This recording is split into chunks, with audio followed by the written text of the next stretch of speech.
സംസ്ഥാനത്തെ വെള്ള, നീല റേഷൻ കാർഡ് ഉള്ളവർക്ക് പിങ്ക് കാർഡിലേക്ക് മാറാനായിട്ടുള്ള അവസരം ഇപ്പോൾ സർക്കാർ ഒരുക്കിയിരിക്കുകയാണ്. സൗജന്യ റേഷൻ ഉൾപ്പെടെയുള്ള ആനുകൂല്യങ്ങൾ ലഭിക്കുന്നതിന് ഇത് പ്രയോജനപ്പെടുത്താൻ സാധ്യമാക്കുന്നതാണ്. അക്ഷയ സെന്റർ വഴിയും കോമൺ സർവീസ് സെന്റർ വഴിയും അപേക്ഷ സമർപ്പിക്കാൻ സാധിക്കുന്നതാണ്. ജൂൺ 15 വരെയാണ് അപേക്ഷ സമർപ്പിക്കാൻ സാധിക്കുന്നത്. അർഹരായ എല്ലാവർക്കും തന്നെ പിങ്ക് കാർഡിലേക്ക് മാറാൻ സാധിക്കുന്നതുമാണ്. അർഹരായ കാർഡുടമകൾ ബന്ധപ്പെട്ട രേഖകൾ സഹിതം അംഗീകൃത അക്ഷയ കേന്ദ്രങ്ങളിലോ ജനസേവന കേന്ദ്രങ്ങളോ വഴിയോ അല്ലെങ്കിൽ സിറ്റിസൺ ലോഗിൻ പോർട്ടൽ വഴിയോ അപേക്ഷ സമർപ്പിക്കാൻ സാധിക്കുന്നതാണ്. ഇതൊരു പ്രധാനപ്പെട്ട അവസരമായി കാണേണ്ട ഒന്നു തന്നെയാണ്. നീല, വെള്ള കാർഡുള്ളവർ അർഹരാണെങ്കിൽ അവർക്ക് പിങ്ക് കാർഡിലേക്ക് മാറാൻ സാധിക്കുന്നതാണ്. വെള്ള റേഷൻ കാർഡ് ഉള്ളവർക്ക് സബ്സിഡി പോലും ലഭിക്കാത്ത സാഹചര്യമാണ് ഉണ്ടാകാറുള്ളത്. കൂടാതെ നീല റേഷൻ കാർഡ് ഉള്ളവർക്ക് 2 കിലോ അരിയുമാണ് ലഭിക്കുന്നത്. അർഹരായവർ നീല, വെള്ള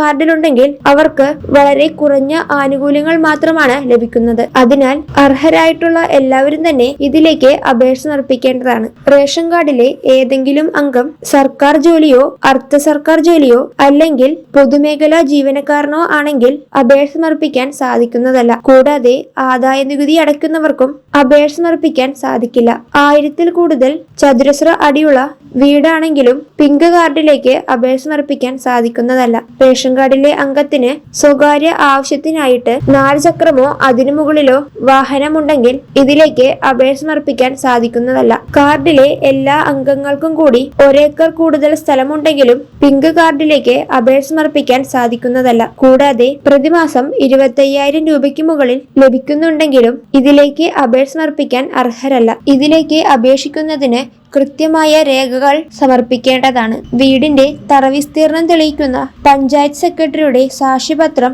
അപേക്ഷ സമർപ്പിക്കാൻ ആവശ്യമായിട്ടുള്ള രേഖയാണ്. സ്ഥലത്തിന്റെ 2025 വർഷത്തെ നികുതി രസീതും ഇതിന് ആവശ്യമായിട്ട് വരും. പഞ്ചായത്ത് സെക്രട്ടറിയുടെ BPL സാക്ഷ്യപത്രം ഉണ്ടെങ്കിലേ ഇതിലേക്ക് അപേക്ഷ സമർപ്പിക്കാൻ സാധിക്കുകയുള്ളൂ. വില്ലേജ് ഓഫീസിൽ നിന്നുള്ള വരുമാന സർട്ടിഫിക്കറ്റും പട്ടികജാതി പട്ടികവർഗക്കാരാണെങ്കിൽ ജാതി തെളിയിക്കുന്ന സർട്ടിഫിക്കറ്റും ആവശ്യമായിട്ട് വരും. കൂടാതെ ഭവന നിർമ്മാണ പദ്ധതി വഴി വീട് വെച്ചവർക്കും ജീർണാവസ്ഥയിലുള്ള വീടുള്ളവർക്കും അത് തെളിയിക്കുന്ന സർട്ടിഫിക്കറ്റ് ആവശ്യമായിട്ട് വരും. വൈദ്യുതി, വെള്ളം, ശുചിമുറി എന്നിവയില്ലാത്തവർക്ക് അത് തെളിയിക്കുന്ന സാക്ഷ്യപത്രവും ആവശ്യമായിട്ട് വരും. പരമ്പരാഗത തൊഴിൽ ചെയ്യുന്നവർ ക്ഷേമനിധി അംഗത്വത്തിന്റെ പാസ്ബുക്കിന്റെ പകർപ്പും ആവശ്യമായിട്ട് വരും. വീടുകളിൽ മാരക രോഗമുള്ളവർ ഉണ്ടെങ്കിൽ പിങ്ക് കാർഡിലേക്ക് മാറാൻ മുൻഗണന ലഭിക്കുന്നതാണ്. മെഡിക്കൽ ബോർഡിൽ നിന്ന് ലഭിക്കുന്ന സർട്ടിഫിക്കറ്റ് ഇതിലേക്ക് ഹാജരാക്കേണ്ടി വരും. റേഷൻ കാർഡ് മുൻഗണനാ വിഭാഗത്തിലേക്ക് മാറാൻ ജൂൺ 15 വരെയാണ് അവസരമുള്ളത്. അതിനാൽ കൃത്യമായ വിവരങ്ങൾ മനസ്സിലാക്കിയതിനു ശേഷം